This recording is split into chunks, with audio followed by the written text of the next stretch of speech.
Right now, Kyle Olson is on the line with us. He's the founder and CEO of the Education Action Group Foundation.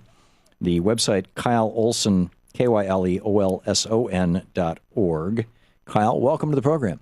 Hi, Tom. Thanks for having me. Thanks for joining us. I understand that you are quite concerned that, I believe these are your words, far-left teachers and the New York Times are promoting lesson plans on Occupy Wall Street into our schools. That's right. What's happening is teachers are now taking the activism that we're seeing in the streets into the classroom. And the goal, of course, is then to turn turn students into activists and then join them in the streets. So when the Texas Board of Education voted to include the Tea Party activists as part of the curriculum in that state, which means it'll be part of the curriculum nationwide because Texas basically sets the nation's standards because they buy so many textbooks. Were you opposed to that? I am opposed to any indoctrination that goes on in the classroom, whether it's from the right or from the left. Okay. I believe students should be taught accurate history without bias, and I've got a book that's coming out in the next couple of weeks that deals with this issue. And what I found interesting about Texas was that in the state of California, they actually passed a bill saying that this type of curriculum would not be allowed in California public schools. Yet what has happened in California is they're repeatedly passing bills from the left-wing perspective, demanding that schools teach certain things related to gay history, unionism, and those types of things. Well, those are the issues of the day. I mean, when Reagan came into office, we had 30% roughly union jobs, and we had a strong middle class. 30 years of Reaganomics later, we're down to 8% unionization, and with it, we've seen a collapse of the middle class. Isn't that an issue? I mean, isn't that something that people should be talking about in our schools? And for that matter, isn't grassroots protest movements? I mean, that's what our country was founded on. Do you want them not to teach about the Boston Tea Party, not to teach about the Boston Massacre, not to teach about the pamphleting that was going on, not to teach about Thomas Paine? No, absolutely. That's important. And frankly, how is this different? I think teaching union history is important, but that's not, they're going above and beyond. And again, my book gets into that. Your book, Indoctrination, How Useful Idiots Are Using Our Schools to Subvert American Exceptionalism. That's right. What's your definition of American exceptionalism? My definition of American exceptionalism is having self-determination, embracing free markets, and embracing the roots that America was founded upon, such as Thomas Paine and the other issues that you raised. Okay. Now, that sounds a lot like Somalia to me. Basically, no, the government's not intervening in things. George Washington was the first president to establish a trade policy to heavily regulate industry. In fact, our government was 100% funded during the George Washington administration, the John Adams administration, the Thomas Jefferson administration, the James Madison, the James Monroe. I mean, right up to Abraham Lincoln, 100% funded by tariffs on imported goods.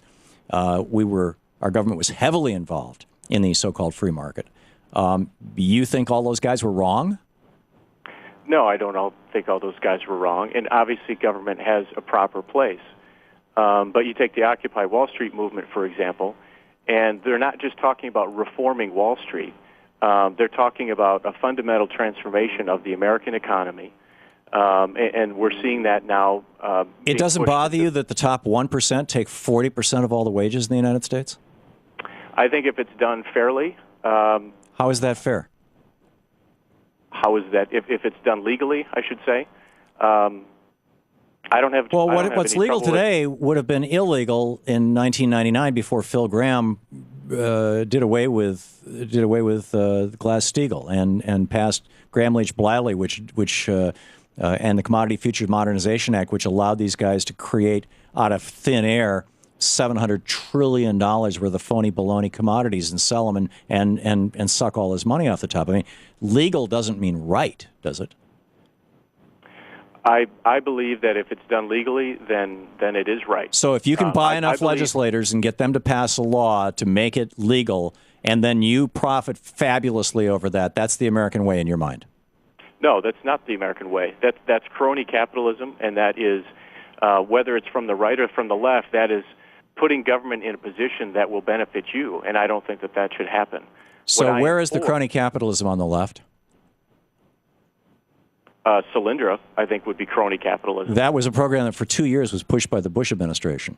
Okay, well, regardless, it's crony capitalism. I mean, it came about 8 weeks into the Obama administration. This one, and besides that, it was a drop in the bucket. It was $500 million out of a multi-billion-dollar program that has actually shown a profit. And don't you think that if the government is going to say, giving $1 billion a day to countries like Saudi Arabia that send people to fly airplanes into the World Trade Center is not a good idea, that we, the people, should be doing something about that?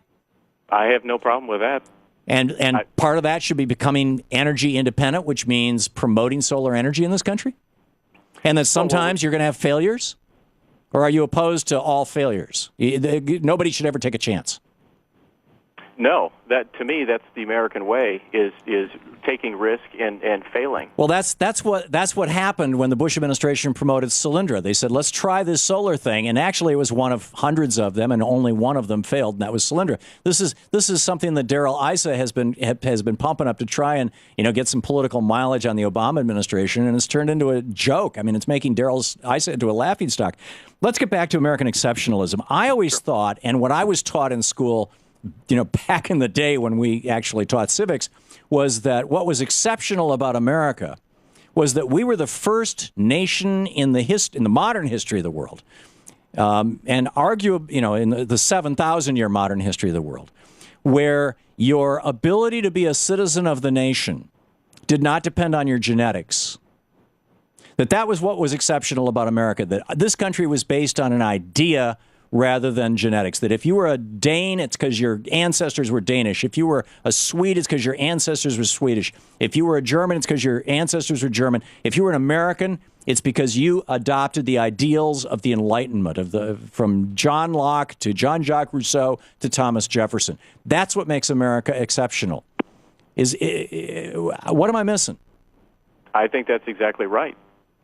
Then what's wrong with teaching that Jefferson said we should have a revolution every 20 years. Every generation should reinvent this nation. You've got a generation that's working on doing that right now. What's wrong with that?